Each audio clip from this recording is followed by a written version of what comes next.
Hey guys, Drifter here. Today I want to talk to you about the spectacular failure that is Concord. All of the gameplay that you see around me is Concord gameplay, but it's older gameplay because Sony removed the game from the store, so nobody can even play it at this moment. They refunded all copies, shut everything down. It's considered one of the biggest gaming failures of all time. Concord had a $100 million budget, a talented dev team, and when it launched, despite all of these years of development and money spent and direct promotion from Sony, it had less than 600 people online on Steam charts. The console numbers weren't tremendously better. Total sales were something about 40,000 units, and it performed so badly that Sony removed it from its store again and refunded everybody, which is something I have never heard of in the history of ever.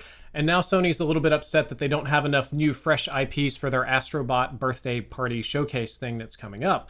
And Concord is a game that I didn't think was that bad. I didn't think it was a great game. I was honestly pretty soft of it in my review, which many of you saw here on this channel and have come to chastise me about. It certainly wasn't a spectacular game, but I don't believe it deserved to fail that hard. Concord wasn't an amazing game. It was a better game than I thought it would be, but it was hardly spectacular. It was a 6 or 7 out of 10 kind of experience.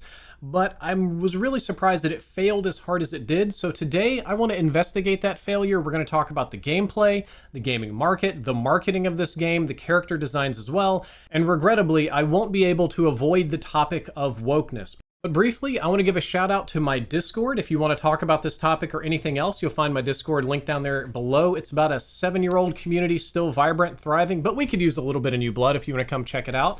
And later this month, I'm releasing the biggest video I've made all year, the biggest video I've made in several years. I'm reviewing a manga that's very special to me, insanely high production value, higher quality even than the Cannabis Farm tour that's pinned as my preview video on the page. So just wanted to tell you to keep your eyes open for that. I'll shout it out again in a couple other videos. Now let's dive into Concord. I think one of the problems gameplay-wise with Concord is that it wasn't very different than other hero shooters. You had a lot of your standard classes, you had your Tracer analogs, your Reinhardt analogs, a lot of characters and moves and abilities that you've seen before in other games. It wasn't poorly done in Concord, it wasn't bad in Concord, but Concord kind of felt like somebody put an Overwatchy skin on Destiny or something like that. It didn't feel particularly distinct or different, and some of the characters felt like Guardians of the Galaxy knockoffs. But the big problem with this, despite it not being the world's most innovative and the world's, clever gameplay, it was still reasonably smooth. It still performed well. It still provided a good experience, but it wasn't free. All of the other hero shooters on the market that are popular right now are free. Overwatch you don't have to pay for. Marvel Rivals is going to be free. I don't know what Valve is going to do with Deadlock, and I know that's not quite a hero shooter, but it's kind of same ballpark. But all of these other games you don't have to pay anything for, but Concord as a live service game expected you to fork over those real hard-earned American dollars in cash to buy that game and get that experience, and that's a hard sell when, again, Overwatch and Marvel Rivals are free. The FPS market in general right now is very saturated, in case you didn't know. It's very competitive as well. Off the top of my head, games that exist and are doing well, we have Rainbow Six Siege, year number 59. Valorant's killing it. The Finals is struggling to hang on, even though it was the most popular game in the world about 9 months ago. Call of Duty's dropping new stuff. Battlefield still has a community. They're fighting tooth and nail to stop Delta Force from stealing from them. You've got Overwatch 2 still killing it. Marvel Rivals is coming out soon. There's, I forget even the name of it, Shroud's game that's very similar to Counter-Strike, but you play with a duo partner. X-Defiant was this huge game 3 or 4 months ago, and now the rumor is that X-Defiant is going to shut down if the player base doesn't increase in a pretty short time window. And these are just literally just the FPS games I can think of here. I mean, we still have Counter-Strike and just tons and tons and tons of other stuff that isn't directly on the tip of my tongue.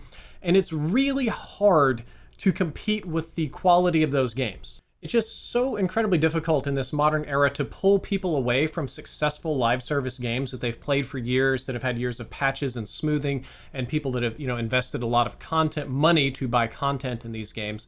And similarly, when we talk about the comparison to other games, it's very hard to make a splash in this market and stand out and be different and unique.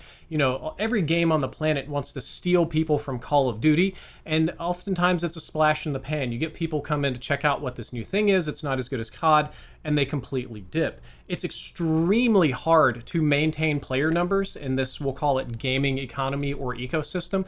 That's what XDefiant literally is struggling with. They tried to beat and steal players from COD, and they just can't maintain them. It's so hard to compete with these older games that have years of support, that are better optimized, that run on any system and any console, that you don't have to pay for, that are easy to get into.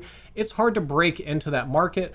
Probably also did not help Concord that, to the best of my knowledge, it wasn't available on Xbox because it was a Sony thing. We should feel grateful that Sony even allowed it to be on PC. That's the sort of short-sighted stuff that you see from large corporations like Sony and Microsoft.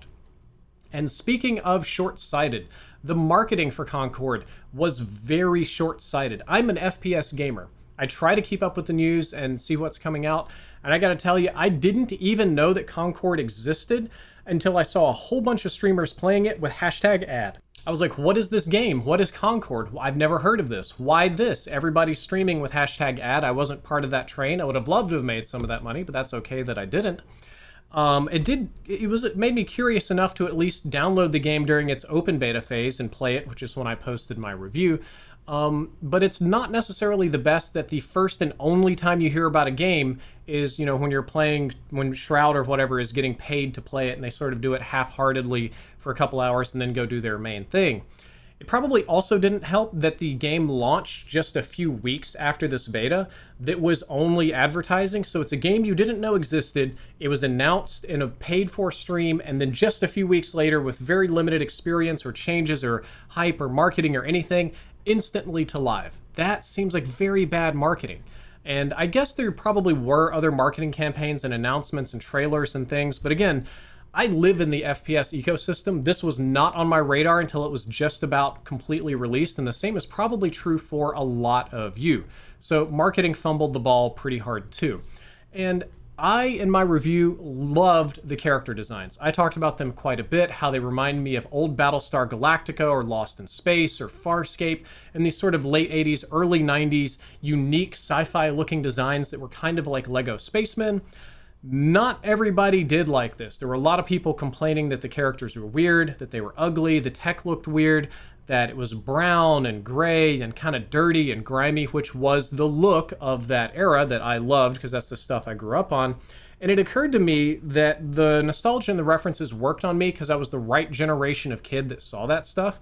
Honestly, I was watching stuff a little bit older than I was, so this was probably designed by a team trying to pay homage to a type of media that is older than I am, and I'm pushing 40 here, okay? So a lot of the references were just for the wrong generation, and a very similar thing happened with Infinite Warfare Zombies when we had, was it Zombies in Spaceland with Hasselhoff, then I think we had Jay and Silent Bob, then we had Elvira, then we had Pam Grier, and the problem is that a lot of these, like Hasselhoff and Pam Grier and Elvira, and they were all popular in the late 70s and early 80s.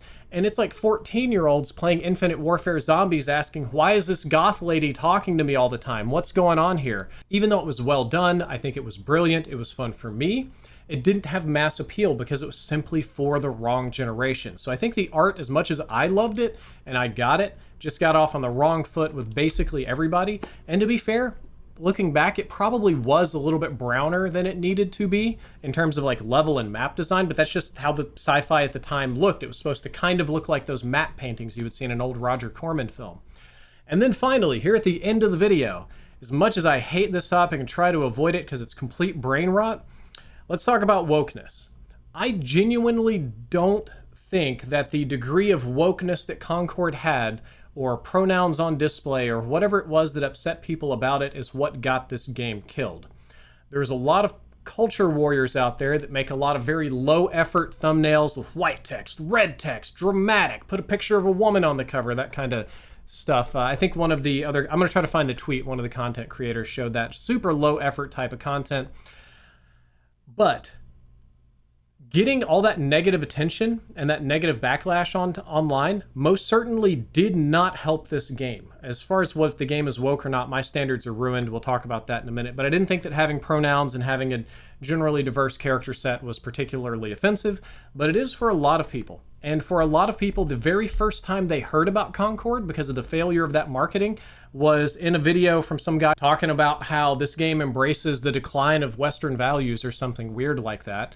And if you assume that gamers are about 50-50 in their ideology, and 50% of them first time ever seeing this game was one of those channels telling them it's terrible, that's a lot of lost sales right there. That's a kind of a big fail. And I feel like without that negative attention, the game had potential to do better. Now, about me, obviously you can tell from my whinging here, I'm personally not on the anti-woke brigade. I watch whatever content I want, whenever I want, and I don't let demagogues on the internet influence my opinions, and just enjoy whatever it is that I feel like. So I'm in kind of a weird spot. I think a lot of people are tied up in the American culture war, and I don't think that there are that many people like me that just kind of like what they like and ignore the rest of the hubbub on the internet. Also, there's a lot of very woke, very progressive games out there like Apex Legends, where almost half the characters are queer in some capacity. Overwatch is incredibly progressive, and these games are massive franchises with hundreds of thousands of daily players that are doing very, very well. The difference there, perhaps, is that those are really fundamentally great games, and all of the diversity and character stuff is added on top of that. I had people tell me that they felt like it was the exact opposite for Concord. I didn't really feel like that, but that's just my personal bias, and I do think that all of this negativity might have been the cherry on top that just sort of finished off this game and blew it up. And then finally, at the end, I don't think the gameplay was that bad. The gameplay was a little slow, it was a little weird, but it wasn't terrible. It wasn't worst game of all time. It wasn't needed to be pulled from the market level bad. It just wasn't really competitive with Marvel rivals. And guys, that is all for this video about my opinions on Concord and why it failed. I hope that you enjoyed it. I hope that you learned something useful. I would love to hear your opinions about any or all of this down there below in the description. Or again, guys, if you want to talk to me on Discord, I'm very active. That's also linked down there below in the description. We got a lively community there. And so if you've watched this far in the video, you're absolutely a super fan. Please keep an eye out for the anime review. I'm putting in more work on that video than I have for anything all year long, and it's such a big gamble and risk. So I'm hoping it does well. All right, guys, hope you enjoyed. Drifter out.